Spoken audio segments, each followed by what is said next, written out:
Bem-vindos à quarta edição do Unitel Go Talks. Hoje temos connosco Idalécio de Oliveira, da SSD Angola, vencedor do Prémio de Responsabilidade Social do Unitel Go Challenge 2020, e Janira Bula, da nossa área de Comunicação Institucional.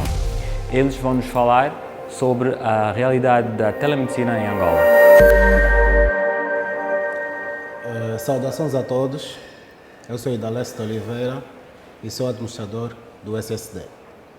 O SSD é uma startup de telemedicina e teleeducação médica à distância que tem como objetivo dar uma maior proximidade entre médicos e pacientes.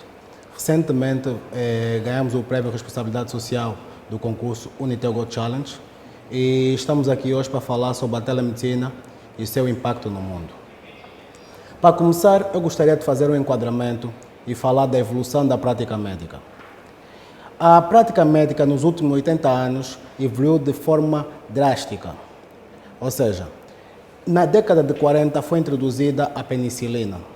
E uma medicina que era praticada antes da penicilina é diferente de uma medicina praticada depois da penicilina. Só para termos uma noção, nos anos 40 existia um médico especialista em sífilis, ou seja, um professor titular de sífilis. Com a introdução da penicilina, esse médico, esse professor, deixou de ter razões de existir. A sífilis continua aí, mas não precisa de alguém especialista para curar a sífilis apenas. Entretanto, na década de 40 também existia os exames de sangue. Os exames de sangue eram muito caros, porque sempre que se solicitava um exame de sangue, havia uma necessidade de ter um médico para contar as células ao microscópio, o que tornava o processo moroso e demorado. Com a introdução das máquinas eletrônicas, houve alguma resistência no princípio, mas, entretanto, hoje ninguém chama um médico para contar as células ao microscópio, exceto em casos extremamente pontuais. Então, falando de telemedicina, a telemedicina surge na década de 60 em duas grandes vertentes. Primeiro, a NASA, por causa das viagens aeroespaciais, e o Ministério da Defesa dos Estados Unidos, por causa dos inúmeros postos de militares espalhados pelo mundo. Eles promoviam uma maior ligação entre esses dois focos. Entretanto, só no final da década de 90 é que começaram a haver programas efetivos de telemedicina, como a Índia, a Austrália e alguns outros países.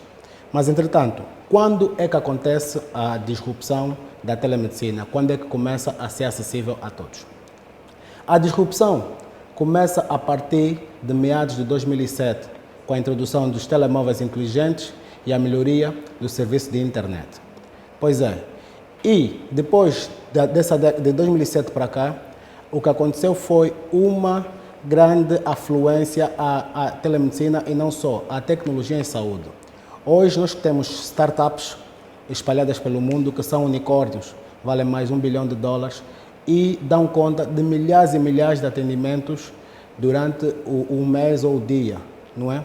Então, a telemedicina ao longo do mundo, no mundo, está meio que democratizada e nós pretendemos introduzir isto na nossa realidade. Assim como a telemedicina, a telesaúde, hoje nós chamamos de saúde 4.0, é algo que tem tentado a evoluir no longo dos tempos.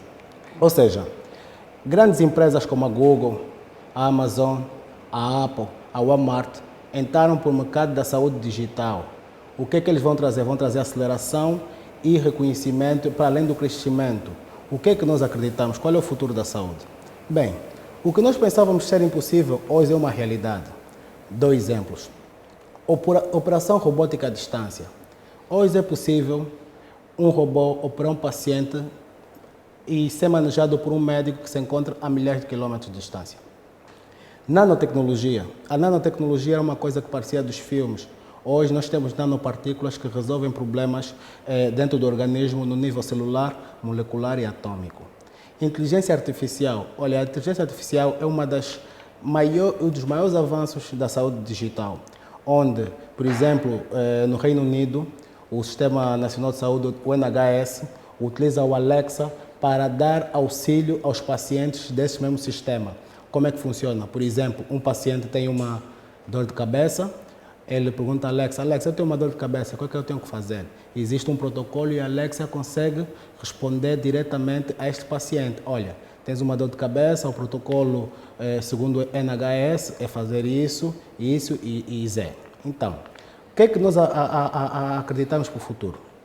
O futuro da Angola não é só tecnologia, o futuro da saúde não é só tecnologia.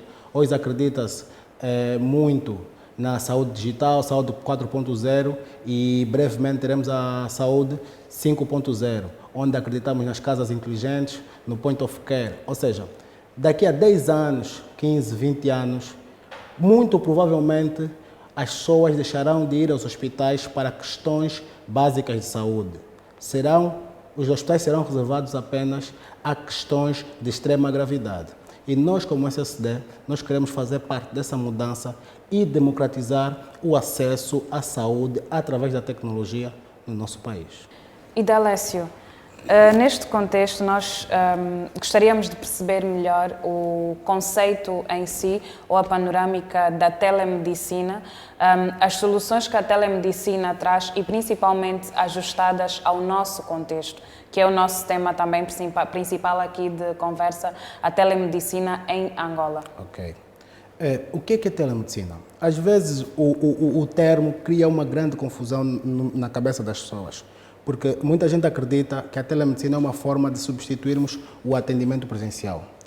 Isso não acontece, não vai acontecer e nunca irá acontecer.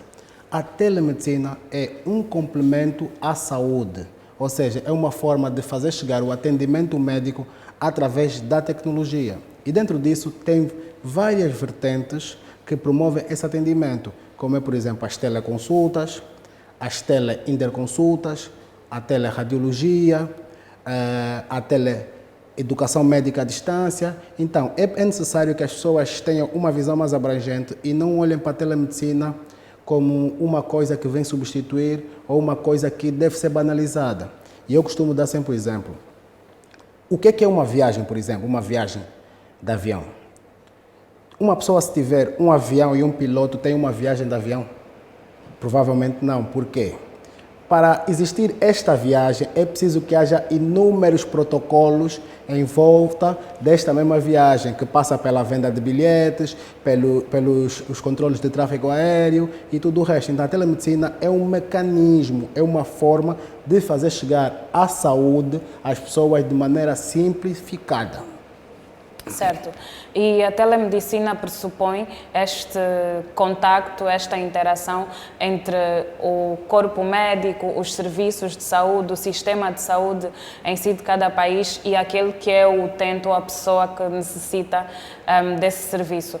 E olhando aqui para o nosso contexto de Angola, onde nós temos ainda um sistema de saúde que tem as dificuldades que já são conhecidas, nós temos, por outro lado, alguma dificuldade ainda no acesso aos meios de telecomunicações. Por exemplo, no caso de um telemóvel, de um dispositivo móvel, de acesso à internet como tal, entendendo que não necessariamente tenha que haver internet para haver a telemedicina, mas sabemos que são os mecanismos que fazem parte, se calhar, desta cadeia de processo. Como é que a nossa população, de uma forma geral, pode ter acesso à medicina de uma forma mais democratizada?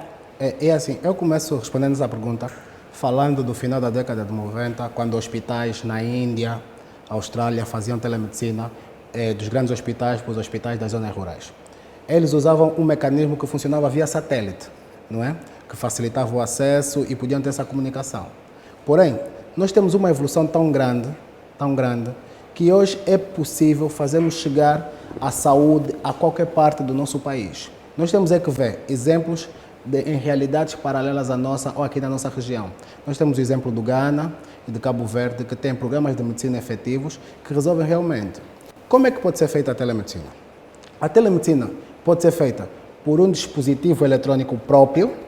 Eu tenho um telemóvel, um iPad, um computador com acesso à internet e solicito os serviços.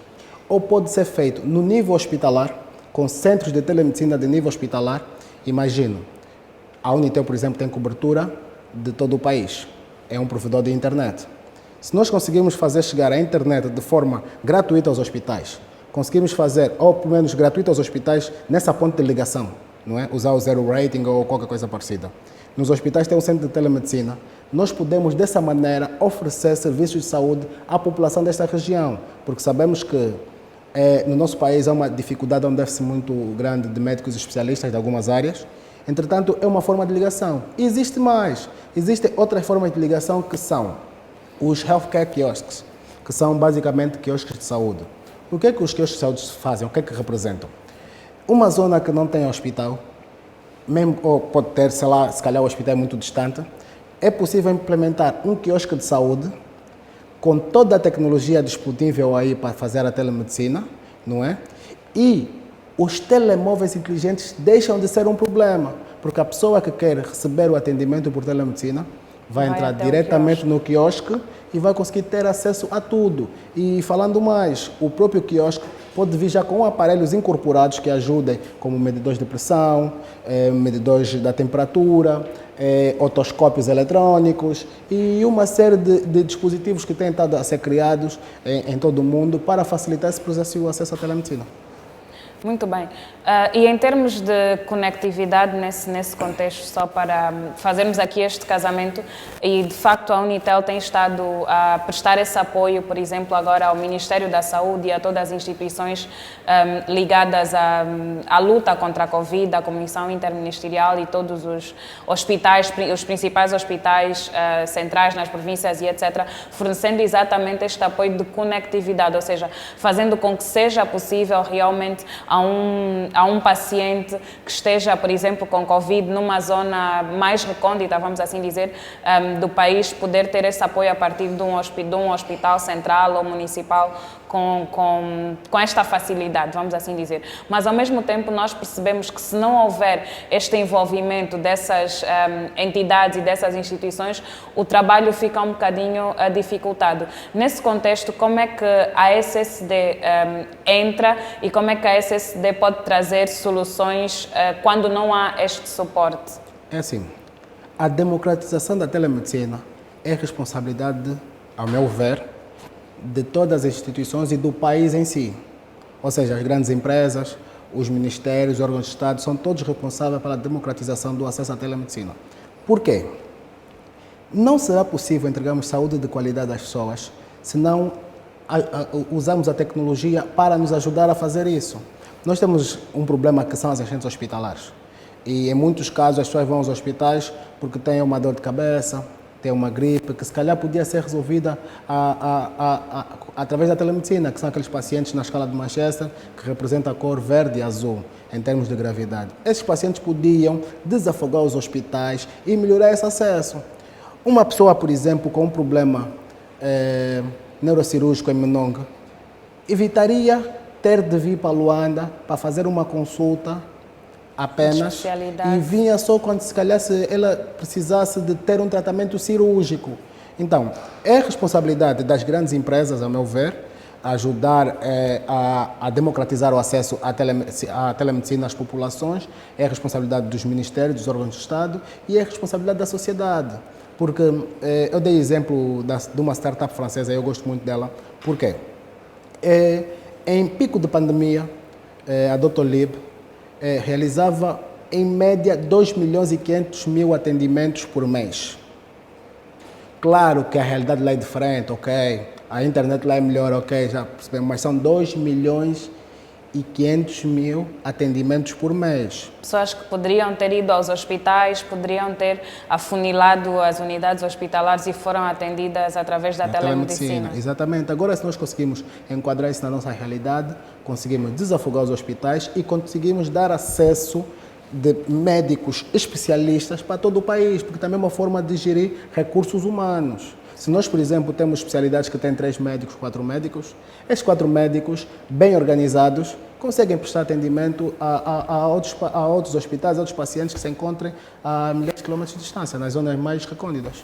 Sim, aqui estamos a falar da economia de tempo, porque, por exemplo, no sentido prático, quando um utente vai a uma unidade hospitalar, tem de esperar uma ordem de atendimento que geralmente é por ordem de chegada ou por marcação, esperar que todas as pessoas que estão antes de si, consoante a ordem que tiver, sejam atendidas, fazer aquele protocolo da triagem e tudo mais, ou seja, isso faz com que o atendimento final em si leve mais tempo a ser executado, diferente do que acontece, por exemplo, na telemedicina. Se houver uma consulta marcada às 14 horas e se for por telefone ou através de uma plataforma de vídeo e etc., o paciente entra e automaticamente é atendido pelo médico, ou seja, aqueles se calhar 10 ou 15 minutos que muitas vezes as pessoas perdem nesses procedimentos que são habituais e são exigidos num atendimento presencial, deixam de existir quando a pessoa está num teleatendimento, se assim pudermos considerar. Exatamente. É uma forma de simplificar o processo. O que é a tecnologia?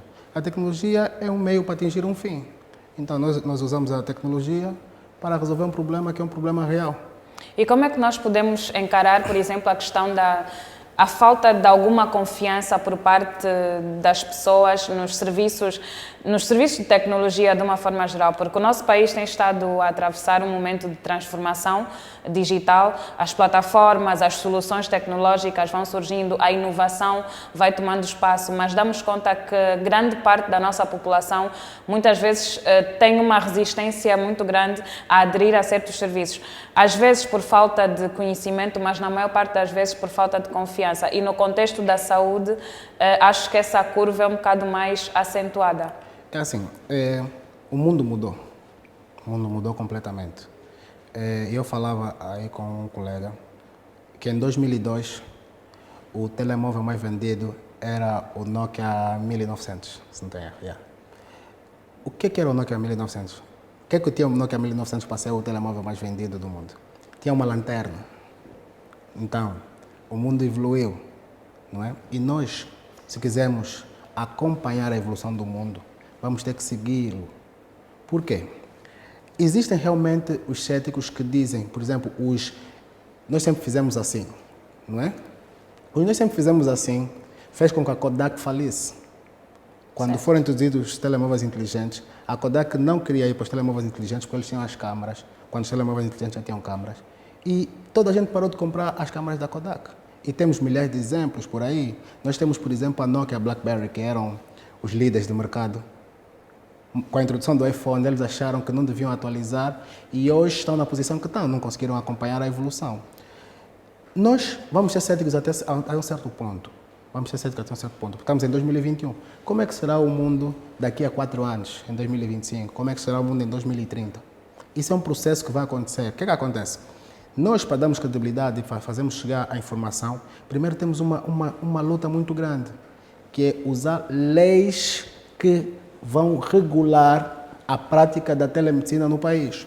Por quê? E essas leis atualmente existem? É assim, a lei não é totalmente clara, porque as leis são mais ou menos antigas, não é? Então, não estão ajustadas, não está ajustada nesse caso à realidade. Exatamente, não está ajustada à realidade. A lei não é muito clara. Porém, tu tens seguradoras a fazerem serviço de telemedicina, tu tens clínicas a fazerem serviço de telemedicina, tu tens pessoas que acham que está no WhatsApp a mandar mensagem para o paciente em serviço de telemedicina. Ou seja, não há uma regulamentação efetiva. Exatamente. Quando houver uma regulamentação efetiva, justa, com pessoas que entendam da matéria, não é só dizer, não façam mais isso porque não é permitido em Angola. Nós temos que olhar realidades paralelas e perceber como é que isso nos pode ajudar. Aí sim, nós teremos uma telemedicina organizada e responsável. Porque nós precisamos ter uma telemedicina responsável.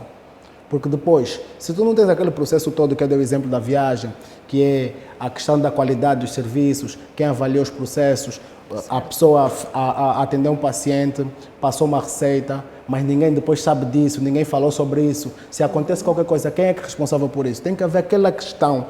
E eu dou-lhe outro exemplo, e eu gosto muito de exemplos. Eu não sei se posso dizer, mas eu vou dizer porque era para ser um exemplo fidedigno. O Multicaixa Express, não é? O Multicaixa Express não tem nenhum cliente. As pessoas que utilizam o Multicaixa Express são clientes dos outros bancos, ou seja, dos bancos. O que acontece? O banco tem um certo critério para a gestão do dinheiro desses clientes. Então, há uma ligação do Multicaixa Express entre as pessoas e os bancos, mas, entretanto, o Multicaixa Express não é um banco. E aí é a mesma coisa que acontece. Nós temos que ter protocolos de segurança, nós temos que ter entidades responsáveis a tratar de toda a avaliação de todos os processos de todos os pacientes, senão fica um abandono total e fica uma telemedicina desregrada e as pessoas vão banalizar e mesmo é que não vão ter confiança no próprio sistema. Sim, e coloca-se também a questão da privacidade de dados, porque nós estamos, esta questão toda da tecnologia, da informação, enfim, o utente ao fazer, imaginemos uma consulta online, imaginemos que não seja com um médico que esteja necessariamente ligado a uma entidade, a uma clínica, a um hospital. Hoje em dia nós vemos milhares de anúncios na internet, consulta disso, consulta daquilo, e é uma consulta diretamente com o especialista, enfim, na matéria. O utente está interessado, vê que é uma especialidade da qual ele precisa de algum acompanhamento, vai lá via WhatsApp ou qualquer outra plataforma, faz esta consulta e automaticamente na consulta e em medicina de uma forma geral, as pessoas estão a entregar os seus dados mais particulares e se calhar mais sensíveis. Como é que funciona em telemedicina esta questão da privacidade dos dados dos utentes? A primeira coisa importante a se reter é a prática médica é regulamentada. Qualquer pessoa que vai exercer medicina em Angola tem que estar devidamente cadastrado na Ordem dos Médicos de Angola. Tem um número de ordem e ele é responsável por todos os problemas que causar ao seu paciente. Ou seja, problemas, não quer dizer que, por exemplo, aconteceu alguma coisa que é infortúnio do destino e ele é responsável. Não, só é responsável quando é provada a negligência. Entretanto, é preciso, por exemplo, o que nós precisamos muito e fazemos, existir uma plataforma segura para podermos lidar com esses dados. Por isso é que eu digo que a telemedicina não é WhatsApp. Nós não podemos dizer que qualquer pessoa que tem um WhatsApp vai fazer uma chamada, videochamada com o médico, nós vamos considerar isso telemedicina. Porque não existe um processo aí, não existe uma seriedade dentro deste atendimento. Porque o que nós temos que passar é que a telemedicina não substitui a medicina, é um mecanismo que nós utilizamos para chegar a um fim.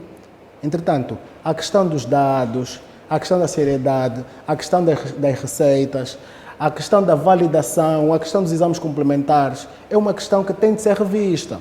E quando é que isso será revisto? Quando as leis forem seguras, transparentes, quando os órgãos de Estado forem de acordo ao que o mundo acredita, ou não. Também os órgãos de Estado podem dizer, olha, a telemedicina em Angola não vale nada, vamos fechar isso. Ninguém mais faz telemedicina em Angola. Que eu acho que seria um erro muito grande, porque eu particularmente acho isso, porque o mundo está a mostrar que a telemedicina é muito efetiva, não é?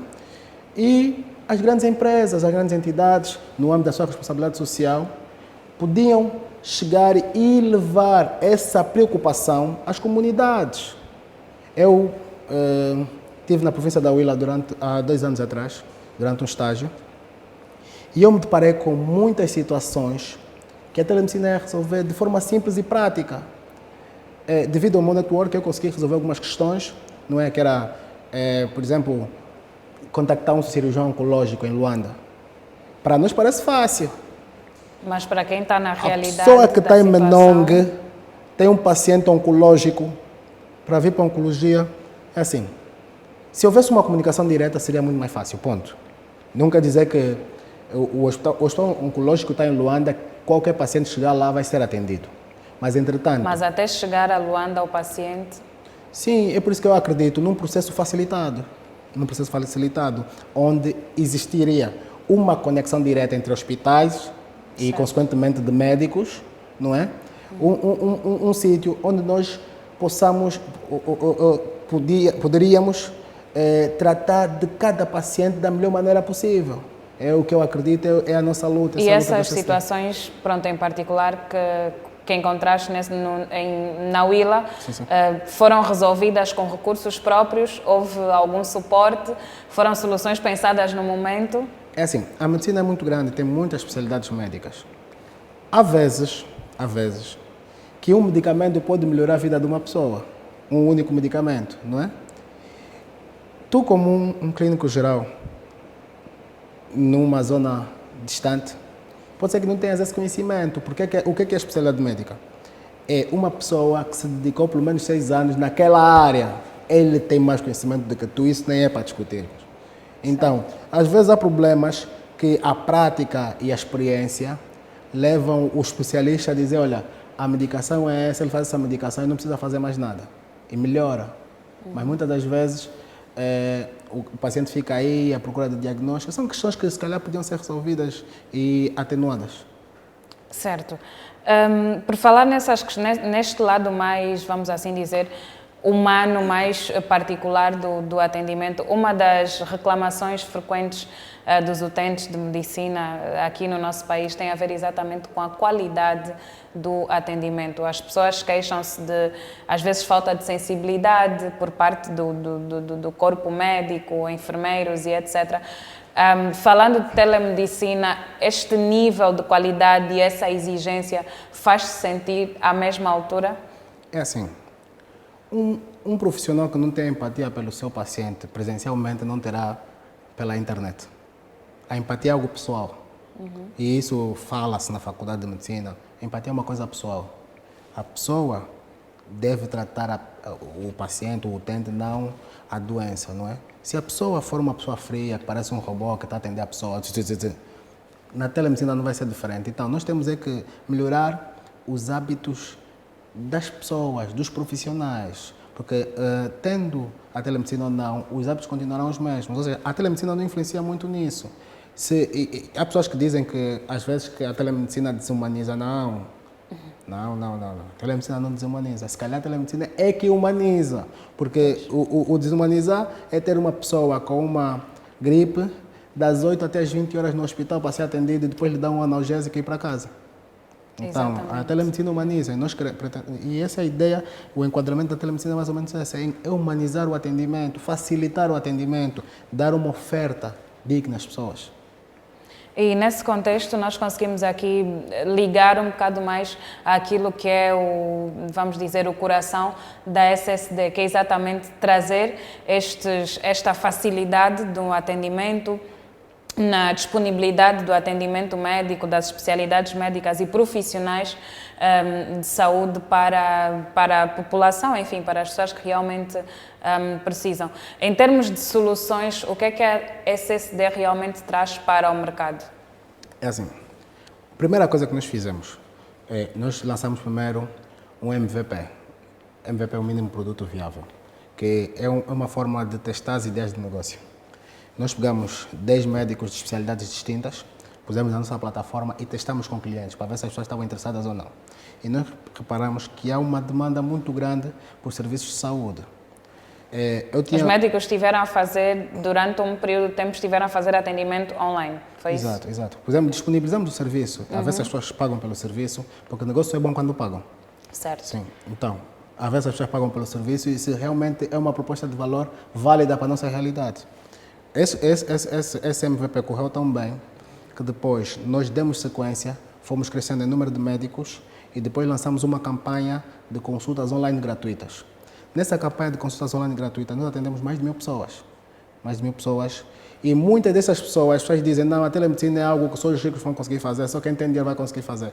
Não é bem assim. Há de certa forma, um preconceito social em relação à telemedicina? Não é bem assim. Por que não é bem assim? Porque as pessoas têm a necessidade de ter acesso a certos médicos, a certas especialidades, e não conseguem. Eu vou lhe dar um exemplo. Eu tenho um amigo, ele trabalha numa empresa estatal, grande empresa estatal, tem um bom cargo nessa empresa estatal, e o filho aparentava ter um pequeno atraso de desenvolvimento. E, estando nessa empresa estatal, com um bom cargo, supostamente tem meios, não é? E isso foi em julho do ano passado. Ele só conseguiu a consulta com o neurologista pediátrico em janeiro de 2021. Agora imagina quem não tem capacidade, quem não tem condições para marcar uma consulta. E não é porque o médico não estava lá, não, o médico estava. Só que a agenda do médico só lhe permitiu marcar, porque ele marcou no privado realmente, só lhe conseguiu marcar para janeiro de 2021. Ou seja, 6 meses depois. Então, esse é o problema. Se nós temos agendas assim tão cheias, temos poucos médicos, se calhar a telemedicina ajudaria muito. Então, foi isso que nós fizemos. E o que é que nós fazemos hoje? Hoje nos SSD. Nós temos uma base de médicos, porque nós somos uma ponte de ligação, nós somos um multicaixa express. Nós temos os médicos e vamos buscar os pacientes, nós somos uma ponte de ligação. Certo. Então temos uma base de médicos que são disponíveis a fazer atendimentos online, tudo de forma organizada. Na nossa plataforma conseguimos gerir os prontuários médicos, o histórico médico, conseguimos passar receitas digitais, porém, essas receitas digitais, muitas ainda não são bem valorizadas em Angola, então nós tentamos fazer ao máximo, às vezes, chegar à receita em formato físico, porque nem todas as farmácias aceitam as receitas digitais, principalmente de medicamentos controlados, não é? Então temos isso aí, temos um histórico dos pacientes, que só quem tem acesso é quem fez o atendimento e o paciente, não é? Para possíveis atendimentos futuros, poderem ir recorrer e saber quais são as patologias que essa pessoa já teve.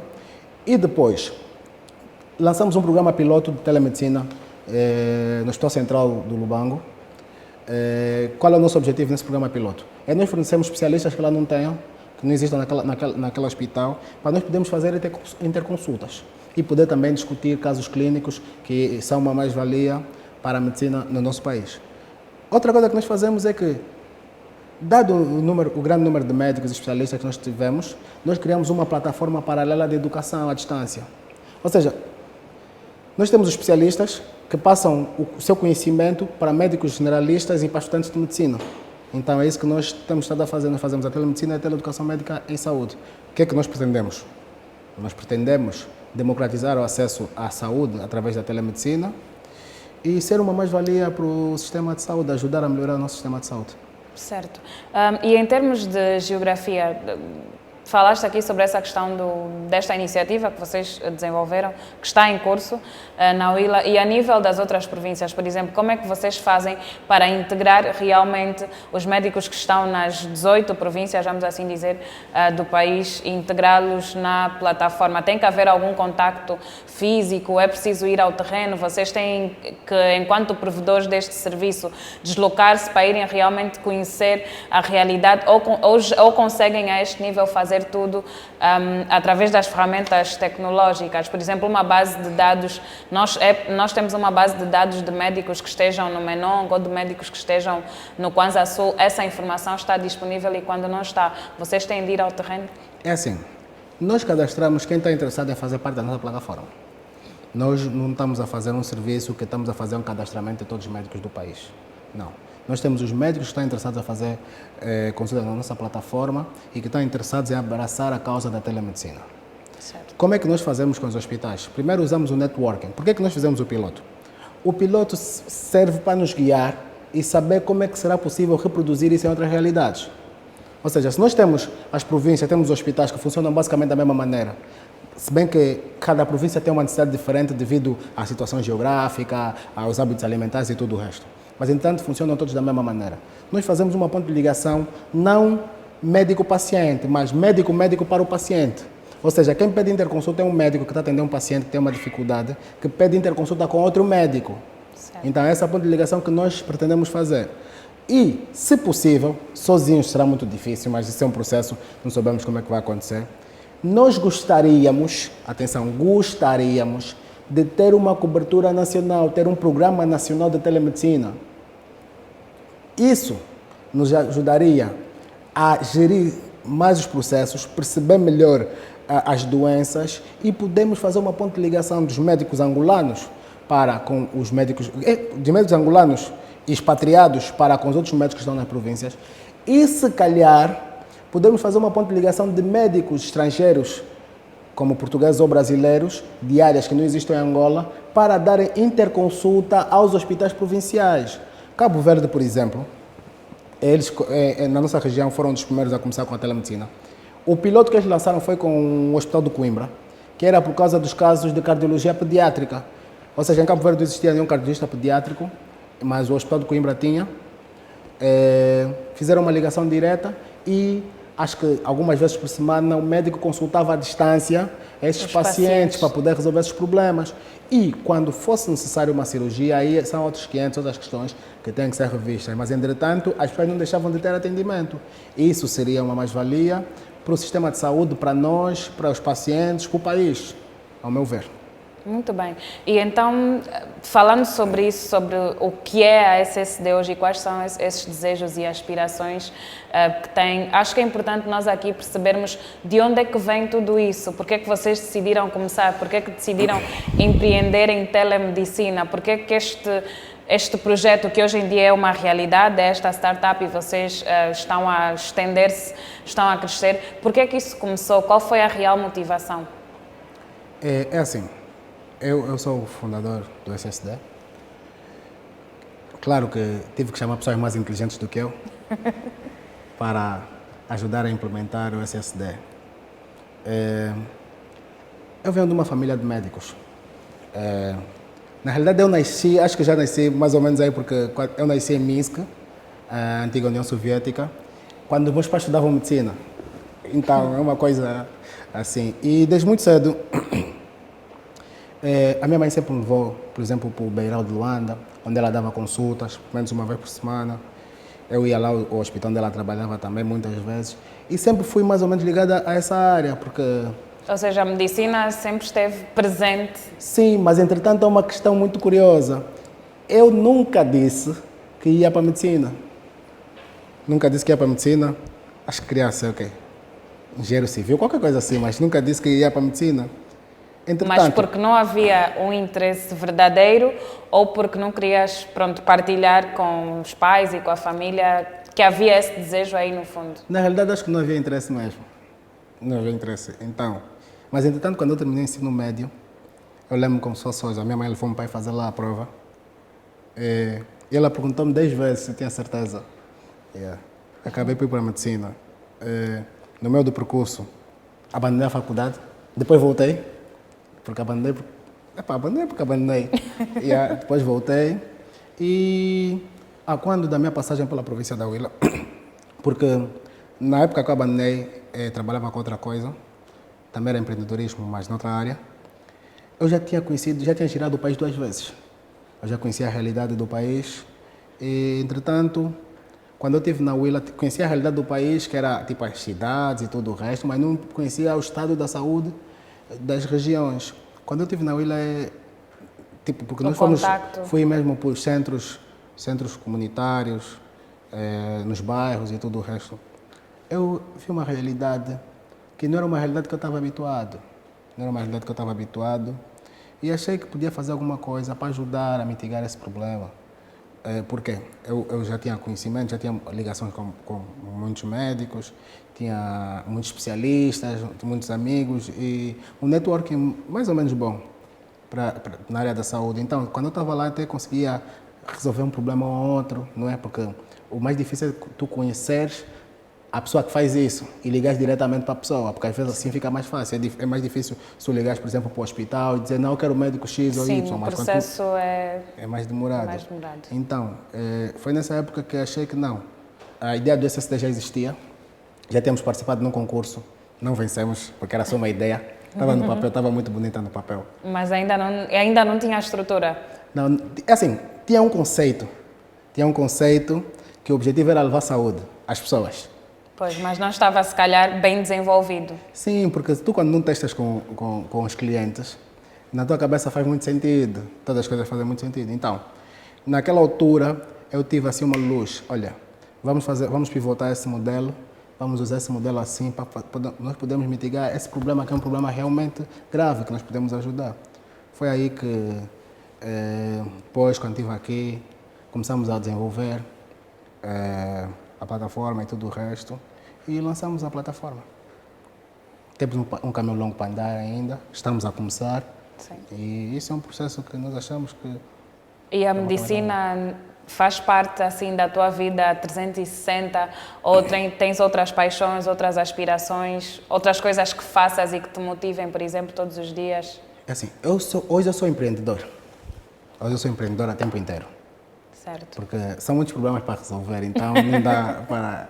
são muitos problemas para resolver. Eu sou empreendedor a tempo inteiro.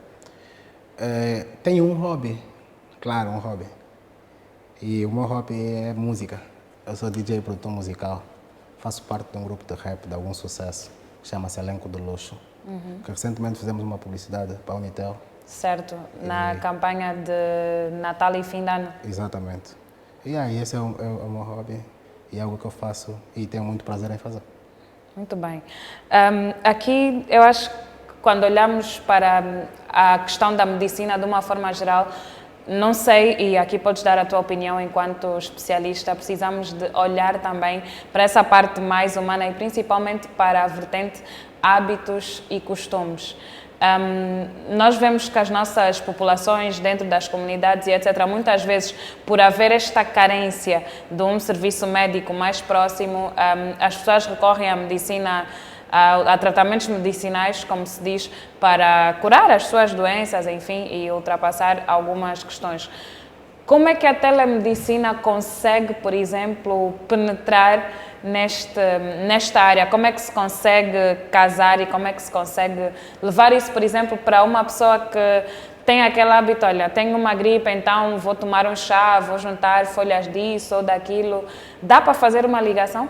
É assim, a fitoterapia não é má de todo, essa medicina natural não é má, porque antes da medicina convencional existir, certeza que as pessoas tratavam as suas doenças com folhas e tudo o resto.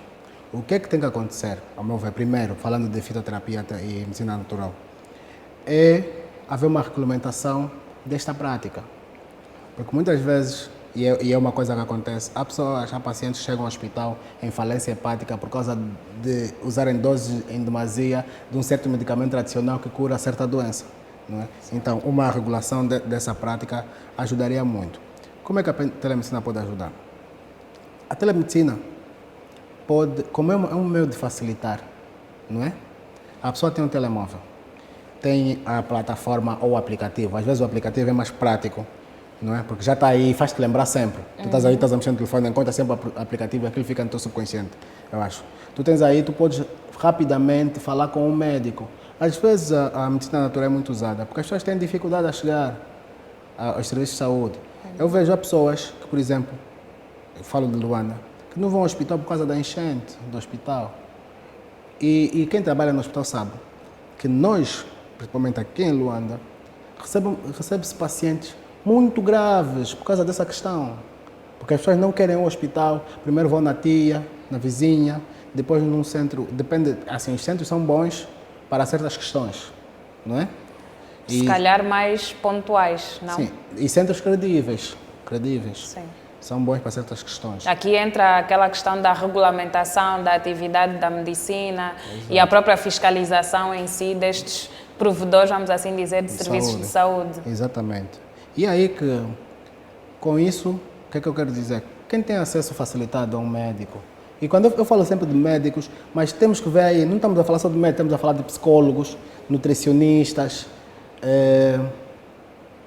em princípio, psicólogos e nutricionistas, né? E são pessoas que facilitam a vida das pessoas. Eu, por exemplo, assim, falando assim, parece brincadeira, mas eu não sairia da minha casa para ir a um consultório de psicologia, eu acho. Por que não? Não sei, acho, não é, assim, não acho, não é? Mas, entretanto, por telemedicina, vou falar com a médica, com a doutora, acho que facilita muito o processo, não é? Eu acho que facilitar o processo é o essencial e é o que a telemedicina pode fazer com a nossa sociedade. Certo.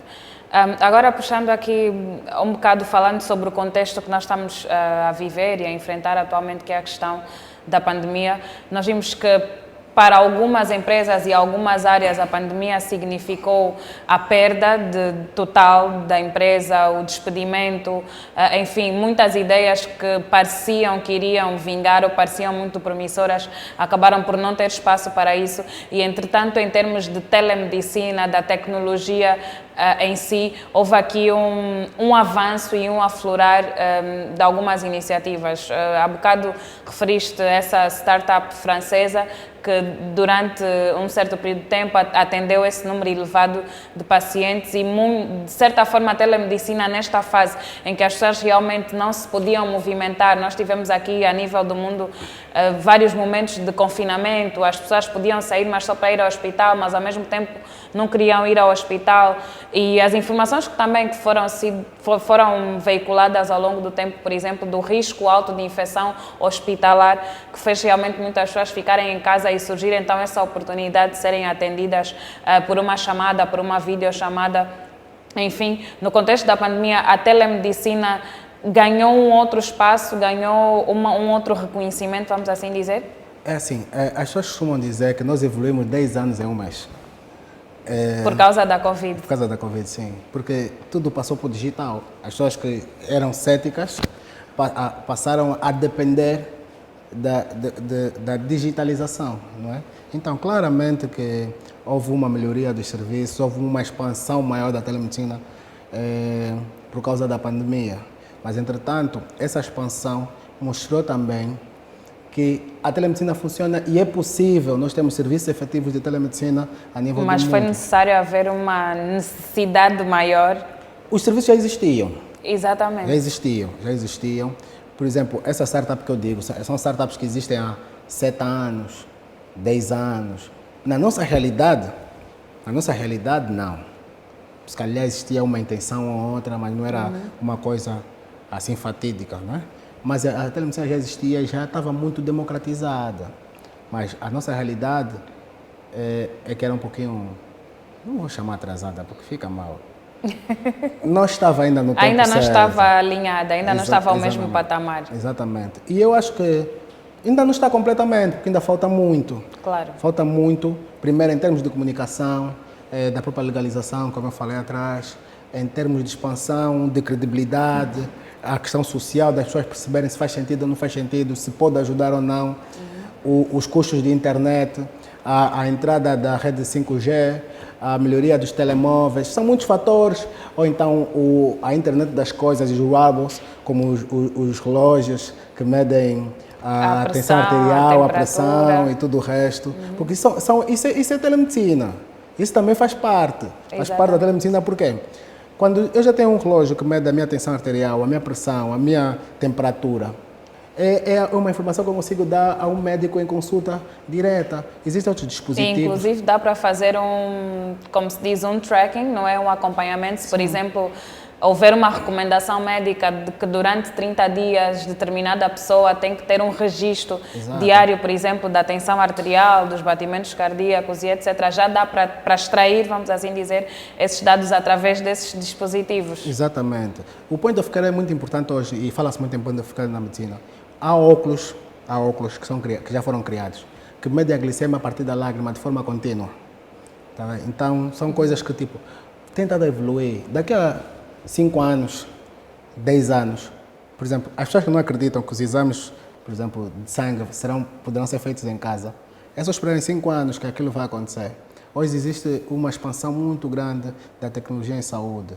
Então, cada vez mais intenções, mais ideias inovadoras, mais produtos para a saúde vão surgindo. Então, a forma de atendimento é tipo, o futuro da medicina é as chamadas casas inteligentes, onde tu olhas, por exemplo, eu vou dar um exemplo aqui engraçado, olhas para, por exemplo, a Alexa ou a Siri, sei lá, e diz, Siri, eu estou com um pouquinho de dor a fazer xixi. Ele disse, medindo a tua temperatura, não parece ter febre. Ok, então o que é que pode ser? Deixa-me ver, olha, essa dor pode ser uma infecção urinária. O tratamento para a infecção urinária é norfloxacina 2 vezes ao dia. E vamos lá, 3 dias depois, a Siri pergunta, então, acordou bem? Olha, estou bem melhor. Tá percebendo como é que o futuro será? E depois, sim, e aqui entra, por exemplo, a parte da medicação, a entrega dos medicamentos, o acesso, que agora com a Covid e etc, mais uma vez, é uma das coisas que nós vimos assim a ter um crescimento exponencial. Essa questão, por exemplo, os analgésicos, se calhar o tipo de medicamentos que não necessitam propriamente de uma receita médica, eu sentir uma dor de cabeça, eu sentir que preciso do analgésico, entrar para um aplicativo, para um site, uma plataforma e solicitar aquele produto e em X tempo o produto ser entregue em minha casa. Nós vimos entregas acontecerem através de drones e etc, desde alimentação, desde medicamentos, bens de primeira necessidade, porque as pessoas precisavam realmente e precisam, em muitas partes do mundo ainda precisam estar completamente isoladas ou não ter contacto com o mundo exterior durante determinado período de tempo. Em tudo isso, a tecnologia, a disponibilidade tecnológica facilita realmente a vida das pessoas.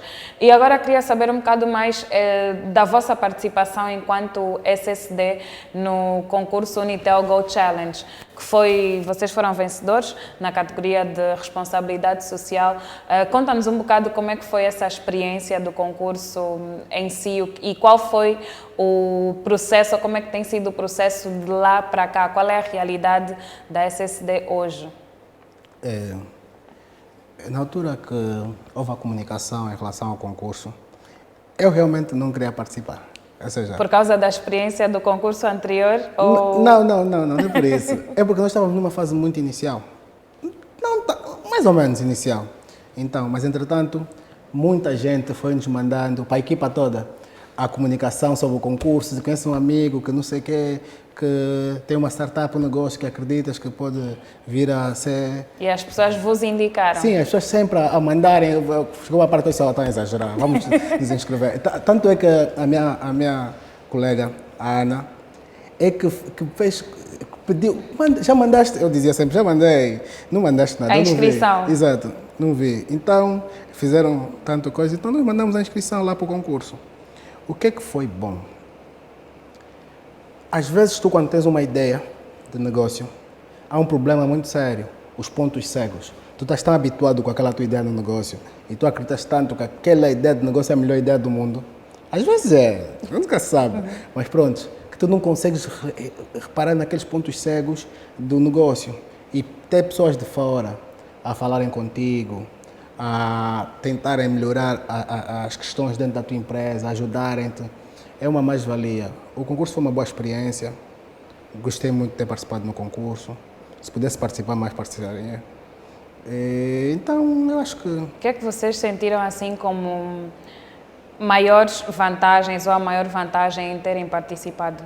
É o networking. O que é que o Unitel Go Challenge realmente vos trouxe? É o networking, por exemplo, não é? O networking é muito importante. A visibilidade, podemos chegar a, por exemplo, né, qual é a maior dificuldade em Angola, por exemplo? A maior dificuldade que eu acho em Angola para pequenos empresários é a dificuldade de chegar às pessoas decisoras, às pessoas que têm o poder de decisão, não é? Tu tens muito, tu queres chegar a uma empresa, queres chegar ao topo da lista, primeiro começas na base, explica, a pessoa é que pensa, se vai te indicar outra pessoa, depois vais aí, ou seja, é uma série de voltas que tu realmente às vezes para chegar lá, chegas já cansado e até às vezes já desististe. É uma triagem, não é? Sim. Então nós conseguimos ter um networking maior, nós conseguimos ter uma ligação com grandes empresas que estão preocupadas também com essa questão da medicina, da telemedicina, se funciona em Angola, se não funciona, se é possível ajudar, se não. A comunicação também para os nossos clientes, não é?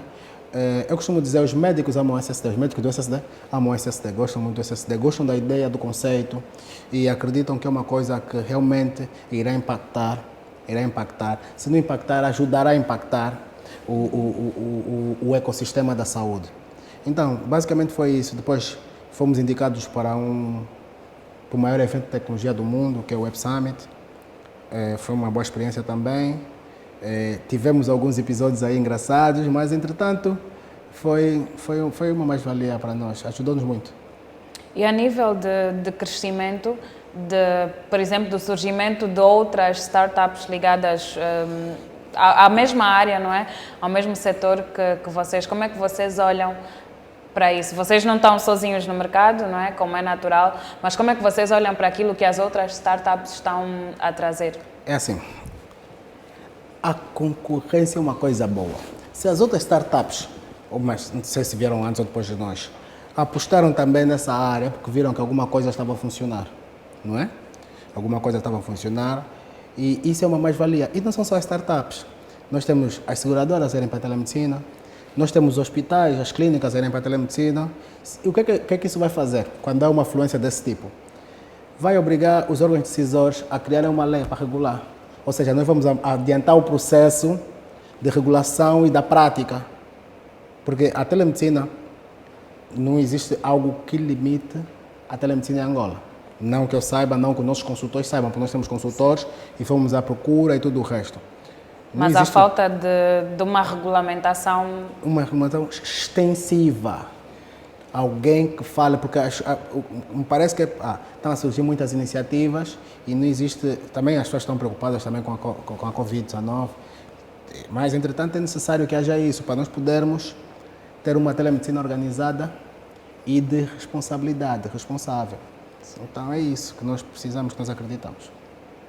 Muito bem. Então, só para termos aqui uma visão um bocado mais macro e a tua visão enquanto empreendedor, porque tu próprio te defines como empreendedor a tempo inteiro e nos últimos anos a mensagem, vamos assim dizer, e o espírito do empreendedorismo tem estado a ser mais aflorada. Nós vemos os jovens cada vez mais motivados e com vontade de fazer parte da solução, de trazer solução para os problemas. Então, como é que tu olhas, por exemplo, para o empreendedorismo e qual é a mensagem que tu deixas para muitos jovens que estão por aí, pessoas que nos vão ver aqui nessa conversa e que estão em Angola inteira e têm ideias e têm vontade de fazer coisas? É assim, eu acho que o empreendedorismo ligado para a área digital é o futuro do país. É o futuro do país e não tenho dúvidas em relação a isso. Por quê? A forma de se fazerem as coisas, o modelo como é possível replicar em outras realidades, a forma, a questão da melhoria dos serviços, a facilitar o acesso aos serviços, eu acho que é uma mais-valia e são as empresas que realmente irão fazer a diferença na vida das pessoas. A mensagem que eu deixo é, nós queremos resolver muitos problemas. Eu já tive esse problema, quando tu começas como empreendedor, queres fazer tudo. Olha, não podes ver um problema, queres resolver.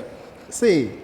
Não podes ver um problema que queres resolver. Mas é um bocado do espírito, não? Os empreendedores são movidos por essa vontade de resolver. Não deve ser tudo ao mesmo tempo, ou tudo o que se encontra. Exatamente. Então, nós temos que encontrar problemas que realmente façam sentido e que tu estejas disposto a lutar pelo mesmo. Porque não adianta querer resolver um problema e não ter propósito para resolvê-lo. No meio do caminho, quando as coisas começam a correr mal, tu sais e acabou a empresa e acabou o negócio. E as startups têm essa tendência, podem falir muito rapidamente, certo, principalmente no período inicial. O que eu deixo para os colegas, para os empreendedores, para os novos empreendedores digitais, é que criem negócios inovadores, diferentes, tragam inovação para Angola e que acreditem no processo. É um processo, é difícil, mas é possível. Idalécio, muito obrigada por esta conversa, muito obrigada por partilhares connosco a tua visão enquanto médico e enquanto empreendedor sobre a telemedicina em Angola. Nós ficamos por aqui e vemo-nos noutra oportunidade. Este é o Unitel Go Talks.